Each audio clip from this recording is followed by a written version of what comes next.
베드로후서 2장 12절에서 22절 말씀. 그러나 이 사람들은 본래 잡혀 죽기 위하여 난 이성 없는 짐승 같아서 그 알지 못하는 것을 비방하고 그들의 멸망 가운데서 멸망을 당하며 불의의 값으로 불의를 당하며 낮에 즐기고 노는 것을 기쁘게 여기는 자들이니 점과 흠이라. 너희와 함께 연회할 때에 그들의 속임수로 즐기고 놀며 음심이 가득한 눈을 가지고 범죄하기를 그치지 아니하고 굳세지 못한 영혼들을 유혹하며 탐욕에 연단된 마음을 가진 자들이니 저주의 자식이라. 그들이 바른 길을 떠나 미혹되어 부올의 아들 발람의 길을 따르는도다.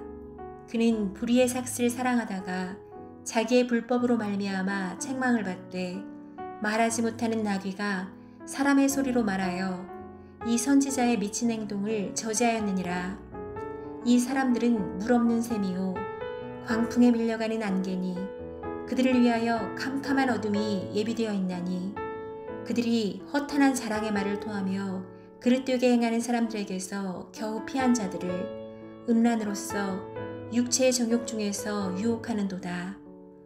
그들에게 자유를 준다 하여도 자신들은 멸망의 종들이니 누구든지 진자는 이긴 자의 종이 됨이라. 만일 그들이 우리 주 되신 구주 예수 그리스도를 알므로 세상의 더러움을 피한 후에 다시 그 중에 얽매이고 지면 그 나중 형편이 처음보다 더 심하리니 의의 도를 안 후에 받은 거룩한 명령을 저버리는 것보다 알지 못하는 것이 도리어 그들에게 나으니라. 참된 속담에 이르기를 개가 그 토하였던 것에 돌아가고 돼지가 씻었다가 더러운 구덩이에 도로 누웠다 하는 말이 그들에게 응하였도다. 아멘.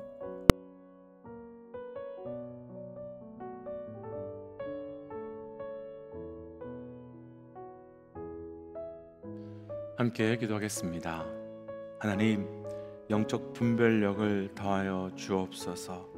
끊임없이 속이며 무너뜨리려고 하는 이 거짓과 속임수로 가득한 그 사단의 속임에 넘어가지 아니하며 승리하길 원합니다. 이 모든 말씀 예수님 이름으로 기도하였습니다. 아멘. 할렐루야.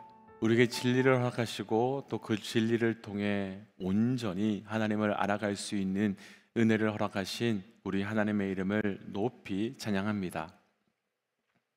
오늘 우리가 함께 나눌 말씀의 제목은 주의하십시오.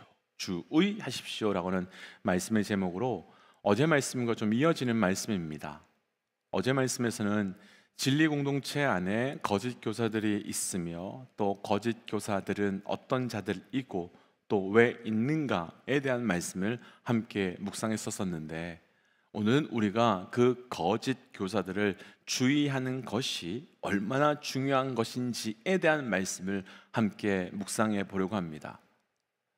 사실 우리 삶에서요, 무엇인가를 주의한다는 것은 결코 나쁜 것이 아닙니다.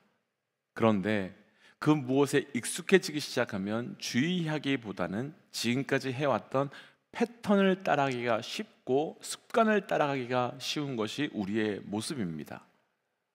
그런데 그렇게 패턴을 믿고 나를 믿기 시작하면 그때부터 문제가 생기기 시작하지요. 마치 초보 운전대에는 운전을 잘하지 못하기 때문에 긴장하고 있다가 운전 2, 3년 차가 되기 시작하면 이제 괜찮아 라고 마음 먹는 순간부터 사고가 나는 것과 비슷한 거지요. 그런데 이런 상황에서 이미 나눈 것처럼 베드로는 그 베드로 후서에서 이단에 대한 경고를 계속해주고 있습니다. 신앙적으로 어느 정도 단계에 들어섰다고 할 수 있는 베드로임에도 불구하고, 그리고 지금 베드로에게 이 편지를 받는 성도들은 그냥 보통의 성도들이 아니라 그 핍박 속에서도 믿음을 포기하지 않는 성도들임에도 불구하고 그 이단에 대해서 쉽게 넘어가지 말라고 주의하라고 베드로는 경고하며 이 이단이 어떤 자들인지 무엇을 주의해야 되는지 도전하고 있는 겁니다. 왜냐하면 그만큼 이단을, 거짓을 주의하지 않으면 쉽게 넘어가고 쉽게 무너질 수 있기 때문입니다. 오늘 말씀을 통해서 우리 신앙에서 무엇을 주의해야 되는지 본질적인 주의해야 될 것을 두 가지로 묵상하고 우리 삶에서 주의함으로 끝까지 중간에 멈추거나 돌아서는 것이 아니라 끝까지 승리할 수 있는 영적 은혜가 있으시기를 주의 이름으로 축복합니다. 주의하십시오. 첫 번째는 오늘 본문의 15절 말씀입니다. 15절입니다. 그들이 바른 길을 떠나 미혹되어 부올의 아들 발람의 길을 따르는도다. 그는 불의의 삭슬 사랑하다가. 아멘. 베드로는요, 거짓 교사들에 대한 이야기를 하면서 발람에 대한 이야기를 가지고 와서 거짓 교사들이 어떤 자들인지를 아주 구체적으로 예를 들어 설명하기 시작합니다. 아마도 이 발람의 모습이 베드로가 주의하라고 말하고 있는 그 거짓 교사들의 모습과 동일하기 때문일 것입니다. 그럼 발람은 어떤 사람이었습니까? 다들 잘 아시겠지만 발람은 민수기 22장에서 나오는 하나님의 선지자였던 사람이었습니다. 이스라엘이 광야를 지나서 하나님 땅으로 가까이 가던 중에 모압 평지를 지나고 있을 때 십볼의 모압 왕이었던 발락은 광야 가운데 있었던 이스라엘 역사를 듣고 자기의 나라 근처로 오는 것을 두려워했고, 그래서 하나님의 선지자 발람에게 찾아가서 그들을 저주해서 우리 쪽으로 오지 못하도록 해달라고 부탁하는 일이 있었습니다. 그런데 이때 모압 왕 발락의 부탁을 받았던 하나님의 선지자 발람이 하나님께 물어보겠다라고 말합니다. 이 장면에서요, 어떻게 보면 하나님께 모든 일을 묻고 또 답을 구해서 그 뜻을 따라 움직이려고 하는 발람이라고 하는 선지자가 굉장히 신실하고 믿음이 좋은 사람처럼 보일 수 있지만 사실 조금만 생각해 본다면 그렇지 않습니다. 왜냐하면 하나님께서 하나님의 백성을 저주하라고 허락하실 이유가 절대 없으시기 때문입니다. 그러니까 선지자 발람은 모압 왕 발락의 부탁을 받고 내가 기도해서 하나님의 뜻에 물어보겠다고 답할 이유가 전혀 없는 것입니다. 이건 묻지 않아도 되는 일인데 발람은 하나님께 물어보겠다라고 말하고 있었던 겁니다. 그리고 이후 하나님께서는 분명하게 하지 말라고 하셨지만 계속 찾아오는 발락의 부탁을 거절하지 않고 있었던 발람을 결국 허락하셨고, 발락의 신하들을 따라갈 때 발람에게를 향하여 나아가게 되는 일이 있었습니다. 이 부분에서 어떻게 하나님의 선지자가 하나님의 백성을 저주해달라고 하는데 처음부터 그 요구를 거절하지 않고 외면하지 않고 굳이 하나님께 뜻을 구하며 결국은 따라갈 수 있게 되었습니까? 라는 그 이유를 우리는 묻을 수밖에 없는데요, 그 이유를 조금 전에 읽었던 말씀에서 정확하게 기록하고 있는데 15절 끝부분을 보시면 불의의 삭슬을 사랑했기 때문이다 라고 말합니다. 그러니까 선지자 발람이 하나님의 사람이었고, 그래서 하나님의 뜻에 반응하며 그것으로 살아야 하는 자였음에도 불구하고 하나님의 백성을 저주하며 악을 따라가게 된 이유는 그가 불의의 곧 돈을 사랑하고 명예를 사랑하고 성공을 사랑하는 세상의 것을 사랑하기 때문에 결국 무너지게 되었고 깨어지게 된 것이고, 우리가 주의해야 하는 거짓 교사들은, 그리고 또 우리가 거짓 교사들이 되지 않기 위하여 오늘 말씀에서 주의해야 될 첫 번째는 바로 그래서 불의의 삭슬을 사랑하는 욕심, 그 욕심을 끊어내야만 되는 겁니다. 사랑하는 믿음의 육체 여러분, 저를 비롯해서 우리 모두 정말 욕심 주의하셔야 합니다. 그 이유는 분명합니다. 발람은 하나님의 선지자였습니다. 그리고 하나님의 음성을 들었고, 심지어 민수기 23장 중반에 보시면 발락을 만나러 가는 길에 그의 나귀가 말을 하면서 왜 하나님의 말씀을 듣지 않느냐고, 그렇게 동물을 통해서도 하나님께서 나타나시며 보여주시는 기적의 음성을 직접 들었던 사람이었습니다. 그런데도 욕심의 마음을 빼앗기니까, 욕심의 눈과 귀가 가려지니까 하나님의 뜻과 하나님의 마음을 알매도 불구하고 욕심에 이끌려 나아가는 모습이 발람이었기 때문입니다. 그렇다면 우리가 욕심으로 인해 거짓 교사가 되지 않도록, 그리고 욕심으로 사는 거짓 교사들의 유혹에 넘어가지 않도록 우리는 온전히 분별하며 살아가야 되는 거지요. 도전하기는 우리 안에 나를 하나님과 멀어지도록 끌고 가고 있는, 나를 하나님과 멀어지도록 속이려고 하는 거짓 욕심을 온전히 분별함으로 끊어내고, 그래서 오히려 하나님과 더 가까이 갈 수 있는 영적 은혜가 있으시기를 주의 이름으로 축복하며 도전합니다. 우리가 이 욕심을 온전히 분별해야 되는 몇 가지 이유가 있는데요, 가장 근본적인 이유는요, 야고보서 1장 15절 말씀처럼 욕심이 죄를, 그 죄가 결국은 사망으로 가는 근본적인 통로가 되기 때문입니다.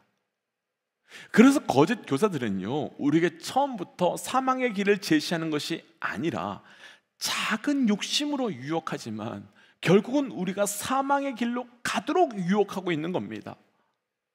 앞서 나누었던 발람도요, 그 불의의 삭세에 대한 욕심의 그 끝은 결국 죄의 자리를 넘어서서 사망의 자리에 서게 됩니다.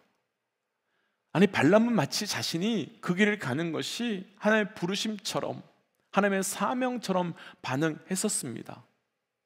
그러니까 우리가 욕심을 주의하지 않으면 우리가 사명으로 사는 것처럼 우리 스스로 착각할 수 있지만, 결국은 사명이 아니라 욕심에 의여 사는 자리 될 수밖에 없고, 그래서 그 끝은 결국 죽음이라는 겁니다. 우리는요, 교회 안에서, 그리고 믿음의 사람들과 교제 안에서 자신의 욕심을 철저히 사명처럼, 부르심처럼 바꾸어서 마치 자신이 무슨 거룩한 사명으로 사는 것처럼 꾸며대고 살아가고 있는 사람들을 봅니다.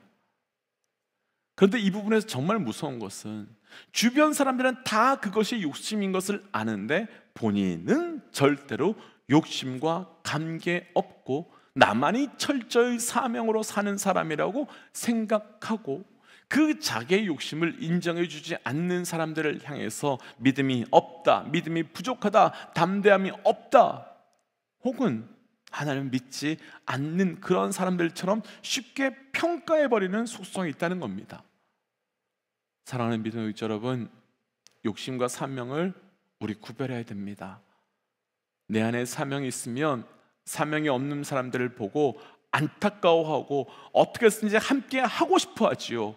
그런데 내 안에 욕심이 있으면 나와 함께 하지 않는 사람들을 비난하고 판단하고, 사명도 없고 능력도 없다고 하면서 우리는 판단하고 정죄하면서 그들보다 나 자신을 그들 위에 놓으려고 하는 욕심, 결국 내 욕심으로 인하여 사람들과 공동체를 무너지게 할 수 있다는 겁니다.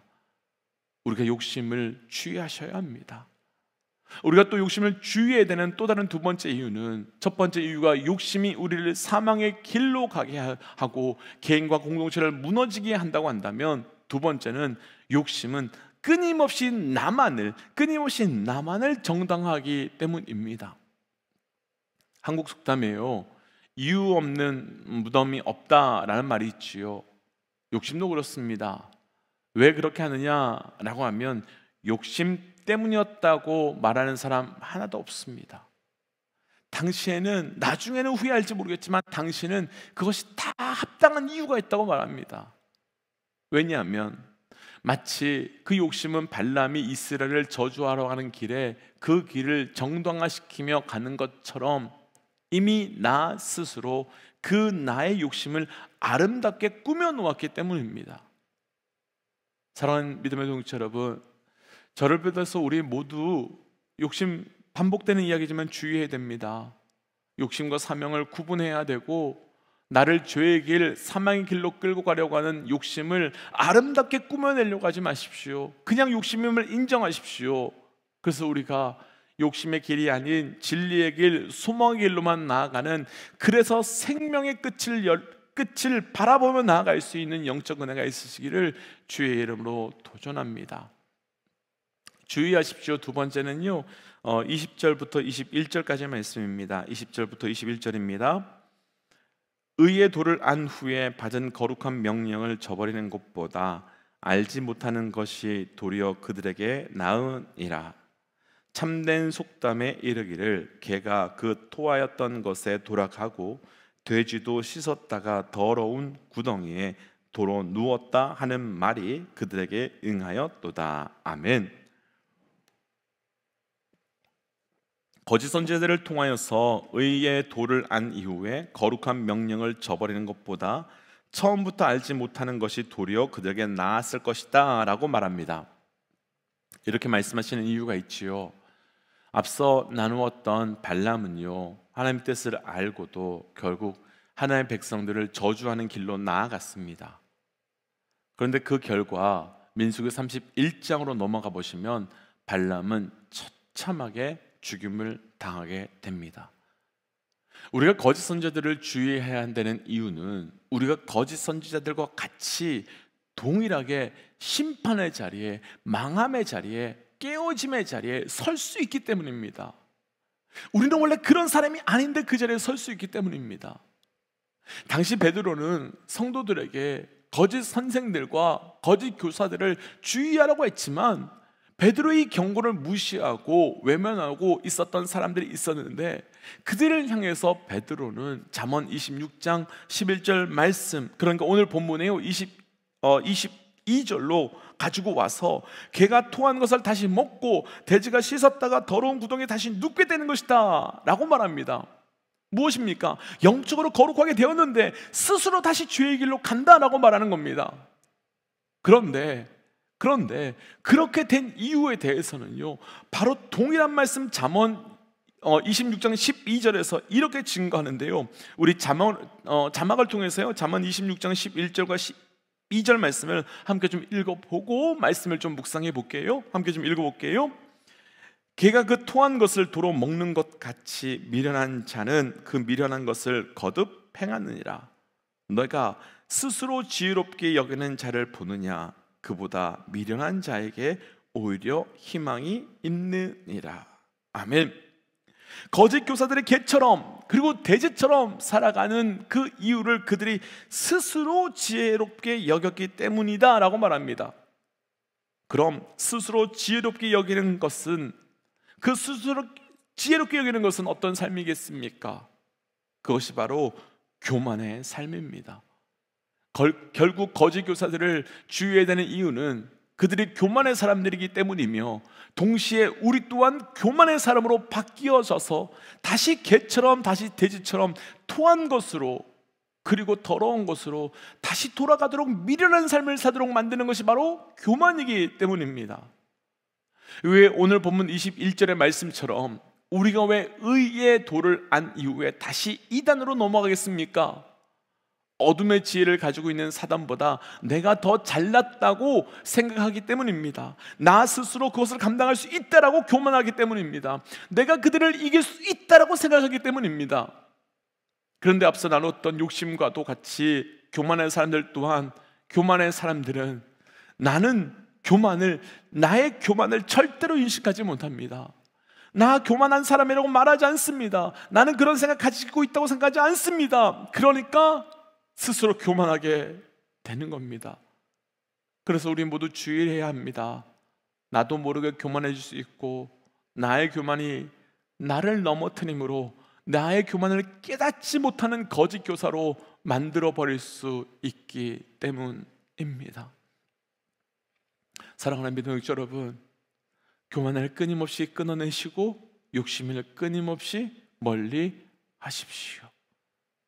그래서 우리 삶 가운데 교만을 철저히 주의함으로 거짓 교사도, 또 거짓 교사와 같은 삶도 살지 않으시기를 도전합니다. 그래서 이 시간 주신 말씀을 기억하면서 이렇게 기도하고 싶습니다. 하나님, 내 안에 욕심과 교만을 분별하게 하셔서 거짓 교사로 살지도, 또 거짓 교사의 욕심과 거짓의 속임수에도, 교만의 속임수에도 넘어가지 않고 온전한 삶을 살게 하여 주옵소서라고 함께 기도하겠습니다. 함께 기도할까요? 하나님, 오늘 주셨던 말씀을 붙들고 기도하며 나갑니다. 아버지요, 거짓과 속임수, 그 교만에 주의하며 살아가는 자 되어가기를 원합니다.